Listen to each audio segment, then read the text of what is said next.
Hi guys, Office Bloke Dave here. And I am Ash. Together we're Office Bloke Dave and I am Ash. Yes. I always try and think of like ways to interrupt you, but then as soon as you start, I'm just like doing headlights. I don't know what to do. Just go. Or I just get distracted. Whatever you think. But I don't know because I never know what you're going to show me either, so I don't know what we're reacting to or what we're doing. And like, other than coming up with our theme tune, which you really hate. I've never said I really hate. I expressed I've seen no your opinion. face. I've seen your face in that screen. And literally mouthing, help me, while I sing it. I was really proud of that. I even still know it. Don't do it. Don't do it. Right then. I have been alluding to the fact that we're going to react to Cradle of Filth at some point. Now is the time. Really, after that super chill song? Yeah, we've just done Nothing Compares to You by Chris Cornell, and Ash was like, I'm so chill, I feel so great. And I was like, I'm going to ruin it for you. I'm going to absolutely ruin it for you now. I listened to Cradle of Filth. At least it's not JJ Fish anymore, so that's okay.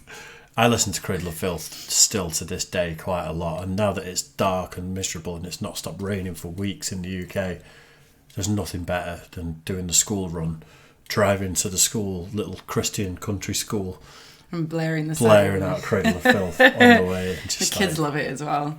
I don't actually play Cradle of Filth to the kids. No, but they like Slayer. They like Slayer. There's certain metal bands that are approved, but Cradle of Filth, they use the C word a few times. True. I don't think the kids would pick up a lot of the lyrical content as such, but it's dark and there's lots of talk of Satan and things like that, and it's like, okay, I can't have them going to their little church-run school. No, fair enough. Some of it. Fair enough. There are some metal bands that use some vulgar language, you're right. I know, how dare they, it's disgusting. I don't know if I've heard any of Cradle of Filth. I know the band. You know, I've heard of them. You know why you'll know them? Because they're a band that 13-year-old girls pretended they were into when they were going through the goth phase. So like I didn't. I was into a Creed. There was a girl from, I think she was called Rosie from Coronation Street, and she was like the little metalhead goth. I met her once. She always used to wear a Cradle of Filth t-shirt, and a lot of other girls that were like young goth girls. Yeah, that was because she was on a program that pretty much all British people watch. Yeah, that's why. But either way, I saw them live at the Academy One in Manchester years ago. And like, they're quite a violent band, and right. Like at one point it was over 18s allegedly, the gigs. You know, it wasn't for kids. Okay. And this particular time I was in the pit going mad, and obviously I'm not a small guy, and I got shoved. And usually when you start going backwards and you lose your balance, someone catches you and pushes you back. I kept going and I kept going and I kept going, and then landed on top of loads of people. Turn around, and it's because surrounding the pit is all just like 13, 14-year-old girls. And it's like there's men in the middle of the pit beating the shit out of each other. And a whole bunch of girls just you're used to someone shoving you back in, you know, and it could be aggressive. And it was just like a bowling ball taking down pins. I absolutely destroyed loads of people.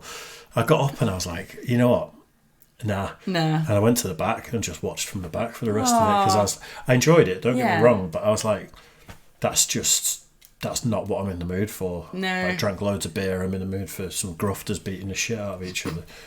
But either way, that's not a reflection on Cradle of Filth. That's a reflection on how somehow they entered pop culture for a couple of years. Yeah, I get that. No. But yeah, I love them to this day. I still listen to them all the time. I was more like Creed and Evanescence when I was going through my phase. Yeah, so it's not anything like that. No, I know. I've picked Her Ghost in the Fog because it's one of the... They've got loads of tunes that are pretty big in metal terms, but I'd say this is a good introduction to what they sound like, and it's also a good video. Okay. We are 4 minutes 20 seconds. That's almost a record for us before we press play. I should hold up a piece of paper. It's not a record. We did 5.5 minutes once before we pressed play, didn't we? Yes. If that's not your thing, if it is, subscribe.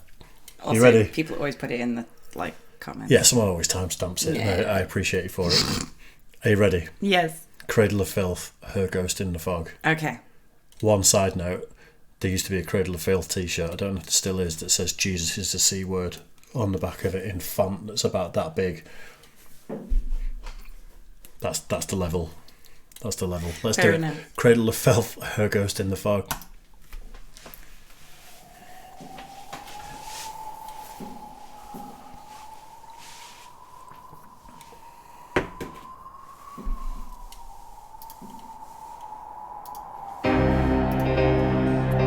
240p. It's an old video, isn't it?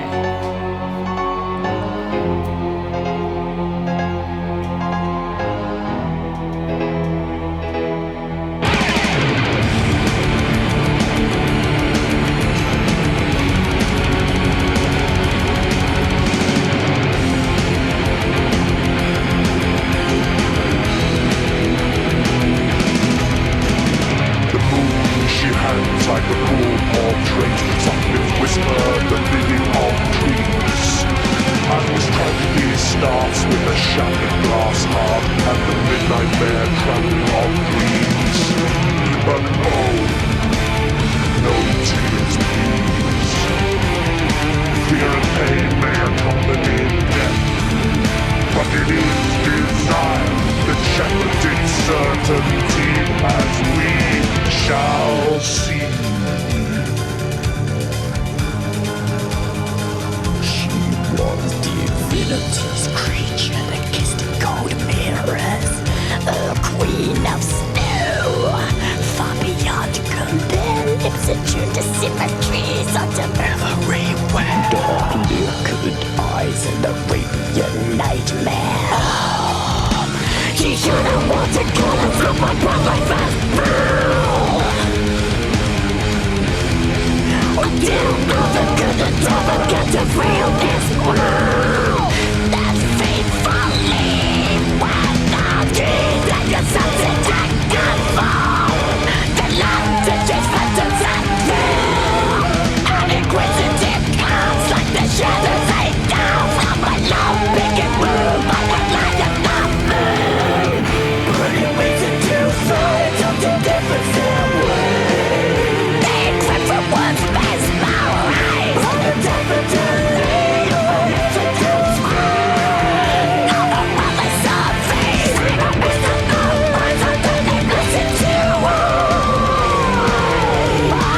ghost in the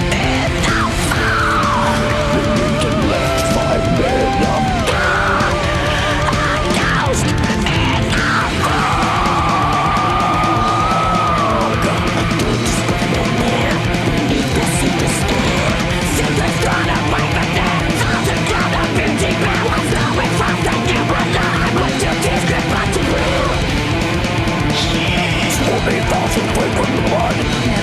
The Lincoln left 5 men of God. A ghost in the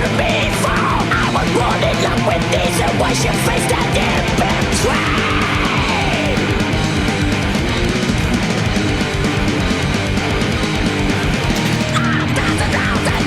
There's absolutely no place to pause. Yeah, I kept thinking, like, where can I pause? Do you know what? Weirdly enough, the way he's dressed and the way his band are dressed, you know what it made me think of? Do you know the film The Crow? Yeah, Brandon Fraser. Yes, and then his opening thing about her being like a witch and obviously, you know, powers and things. What's that old film where the 4 girls... The Craft. The Craft. I was thinking Curse, but it's The Craft. It's the first thing I thought as well. I really like the video. I like the opening sort of like poetic sort of like story of obviously like the shattered heart but don't have sympathy. The rest I can't really understand him. He's a very unusual screamer. Yeah. It's sort of like it's not high pitched like how Lorna Shore does.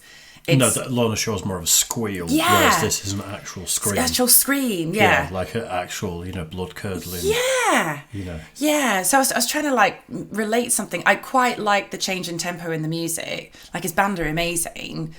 The music is so good. And then who's this girl doing the backing? They've had multiple female vocalists sort of guest over the years. I think they tour with certain people, but I'm not sure if they're ever officially part of the band. Someone's going to have to let me know on that. But I've seen other vocalists with them. Cool. Other female vocalists. I saw them live with her years ago, but I've seen them live quite a few times. That way you've screenshot like stopped. It looks like Avril Lavigne from like Skater Boy. Sorry. I'm just seeing references now. Do you understand what I mean though with like I'm in the pit going crazy to this, absolutely shit-faced. Yeah. And then suddenly it's just like the whole thing is just little 13-year-old goth girls. Yeah. And I'm not saying there's anything up with, like, no. When I was 13, I was listening to Cradle of Filth. There's nothing up with that. But understand the environment of where you it's are. pretty violent, especially metal gigs used to be pretty violent. It's the same as like when I first took Stacey to like a mosh pit when we were at uni, and I said to her, you either get in or you stand the fuck back. Yeah, and you don't stand on the periphery. You don't stand periphery, the edge, you move out of the way. And I say, because people windmill, they headbang so hard that you'll get smashed in the face. And she didn't believe me, but she got in. She fucking got in, to her credit. And I was so proud of her. And when we got out and she had a couple of like scrapes and bruises, she was like, oh, it's so much fun. I was like, I know. I've had like big fat black eyes, fat lips. I've been limping for days after pits. Like I've been proper battered. I think it was Ozfest 2002, and we will get back into the reaction. Yeah, sorry. I was a little kid, and I saw Slayer, and it was either Ozfest or it might have been, I think it was Ozfest 2001, 2002, something like that. And I had a hoodie on, hood there, and some massive guy watching Slayer grabbed the hood and spun round, and my feet were off the ground and just spun me and threw me.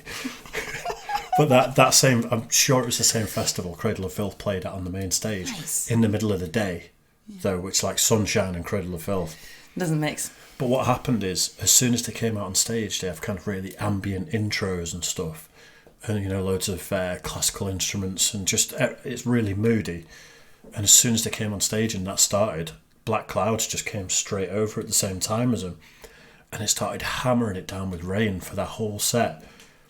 But because it was a hot day and then it was raining, there was a layer of fog above the crowd of like steam and vapour. No. It just appeared above the crowd while they were playing. It was unbelievable. Sick. And then within seconds of them finishing their set, sun came back out. And it was like, we're all looking at each other going, did you just change the weather? Yeah, it was absolutely That is nuts. cool. That's so cool.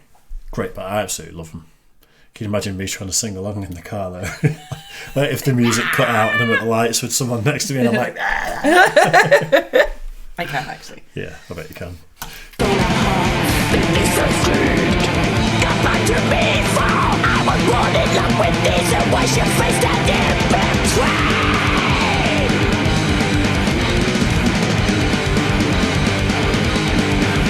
$1,000 just to go with Jesus and the final words is by the gleam. Turn into a church brown tower key.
What a tune. That is a great tune. Is he supposed to be like Odin, the guy in the beginning and the end? I don't know. Because he had like a Viking axe, didn't he? And he did that whole like speech and then the glowing red eyes. Although Odin has a name, isn't he? I'm not sure. Like, I'm not the best at interpretation when it comes to that sort of thing. I just see some like beardy guy with a deep voice that just adds to the song, if you know what I mean. I mean, it definitely did. I quite like the end. It had like almost like the opera sort of add into it, like obviously the vocalist that they had on singing and in the background. It was really, really haunting. Really haunting. They are just a haunting band. They're like, just very unique as well. There's one other band with a similar vocal style called Hecate Enthroned, which we won't react to. It's too obscure. Okay. But a similar like screamy vocal. Yeah. As well. Another British band, I think. Okay. But other than that, I can't think of any other people with that vocal style. Nice. Very interesting music. I think they've been around for like, I want to say 30 odd years or something. Sick. You know, as loads of members have come and gone and stuff like that, but it's good going, to be fair. Definitely. Yeah, so there you go. What do you reckon then? I mean, you know, I really appreciate it. I love when you show me things like this because it's not anything I would ever have looked for. I don't think I'll be adding it to my playlist. I think it would ruin my algorithm. But I enjoyed it. I did. And I think if I had heard it in my teens, I probably would have had it on all the time.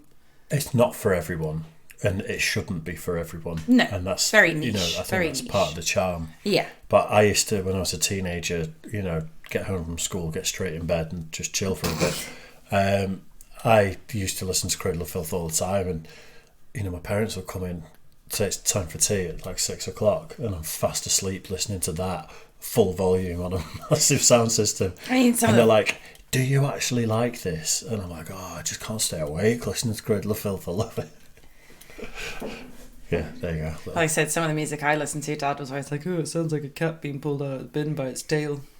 Even if it's not for you as a parent, show a bit of interest and try and be a bit subjective. Try and be a bit objective. Well, so, see, I just went the other way, and I would play music that Dad liked. So, like, if he asked me to make a cassette when we were driving down to South Africa to see cousins and family and go and stay on the beach, it was a huge drive, obviously, from Harare to Beitbridge, and then from Beitbridge to Johannesburg was, you know, hours. And so I'd make a few cassettes, and I would always put a little bit of things that I like, and then a whole bunch of stuff that he liked that I kind of liked. You know, like he liked, like, you know, Mike and the Mechanics and Wet, Wet, Wet and things like that, you know, real sort of poppy, you know, 80s music, which was fine. I quite enjoyed it. And then he used to put the silly ones on, you know, like Tie Me Kangaroo Down, Jack. Jesus. I know, it was good fun. And then you know, she wore an itsy bitsy teeny weeny Oh my yellow God, polka your dot dad. bikini, and she wore for the first time today. Wow. I mean, he had some good taste in music. It doesn't sound like it. He had hundreds of vinyls, but like he was really into like Nina Simone, which I really appreciated. Right. Yeah. That's more respectable. Right. But he also had some unusual tastes. And Right then. Let's end it. 'Cause Okay. Sorry, I'm chatting. I'm going to go into some more stories of the good old days if I'm not careful. Make sure you like and subscribe. If this video does pretty well, maybe we'll throw another one in there. Yeah. Maybe we'll do nymphetamine. And I mean, if you guys have suggestions, please like hit us up as well. Always. We're always intrigued to see different kinds of music and different people's suggestions. And if you want us to stop talking, it's not going to happen. Sorry. No. No. We could be so productive if we kept all the videos to 8 minutes just for the monetization reasons. But what did we do? Like a 3.5 minute long song, and it ended up being a half an hour long reaction at one point. It's just not in our nature. We're not really. Well, I'm not here for the money. I'm here for the laugh. Definitely not here for the money. Just here to talk shit and have I know. fun. Yeah, just have fun. Yeah. So, Right. Cheers for that one, guys. We'll see you soon. bye, guys.